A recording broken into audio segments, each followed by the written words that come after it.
Hey All-Stars, my name is Kaitlin and I'm here in Connecticut and I'm going to be reading you one of my favorite books, The Paper Bag Princess. A fun fact about me before we get started is that I really love to bake. I love making cakes and cookies and mostly cakes. I really love cakes. The reason I chose The Paper Bag Princess as my book today is that this is one of my all-time favorite books. The main character is just a really strong individual, and the way she handles this dragon, I think you'll think it's pretty great as well. So let's get started. Paper Bag Princess. It's dedicated to Elizabeth. Let's get this in the right place for everyone. Elizabeth was a beautiful princess. She lived in a castle and had expensive princess clothes. She was going to marry a prince named Ronald. Unfortunately, a dragon smashed her castle, burned all her clothes with his fiery breath, and carried off Prince Ronald. It's not very nice. Elizabeth decided to chase the dragon and get Ronald back. She looked everywhere for something to wear, but the only thing she could find that was not burnt was a paper bag. So she put on the paper bag and followed the dragon. He was easy to follow because he left a trail of burnt forests and horses' bones. Not the nicest trail to follow. Finally, Elizabeth came to a cave with a large door that had a huge knocker on it.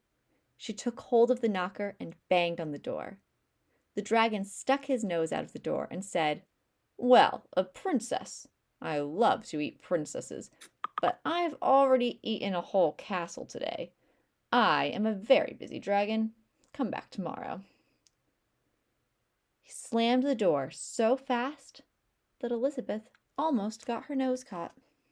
It's a giant door. Elizabeth grabbed the knocker and banged on the door again. The dragon stuck his nose out of the door and said, "Go away. I love to eat princesses, but I have already eaten a whole castle today. I am a very busy dragon. Come back tomorrow." "Wait!" shouted Elizabeth. "Is it true that you are the smartest and fiercest dragon in the whole world?" "Yes," said the dragon. "Is it true," said Elizabeth, "that you can burn up to 10 forests with your fiery breath?" "Oh, yes," said the dragon, and he took a huge, deep breath and breathed out so much fire that he burnt up 50 forests. "Fantastic," said Elizabeth, and the dragon took another huge breath and breathed out so much fire that he burnt up 100 forests. "Magnificent," said Elizabeth, and the dragon took another huge breath, but this time nothing came out. The dragon didn't even have enough fire left to cook a meatball.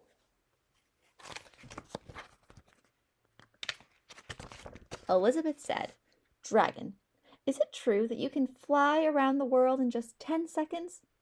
"Why, yes," said the dragon, and jumped up and flew all the way around the world in just 10 seconds. He was very tired when he got back, but Elizabeth shouted, "Fantastic, do it again." So the dragon jumped up and flew around the world in just 20 seconds. When he got back, he was too tired to talk, and he lay down and went straight to sleep. I would be too. Elizabeth whispered very softly, "Hey, dragon." The dragon didn't move at all. She lifted up the dragon's ear and put her head right inside. She shouted as loud as she could, "Hey, dragon!" The dragon was so tired, he didn't even move. Elizabeth walked right over the dragon and opened the door to the cave.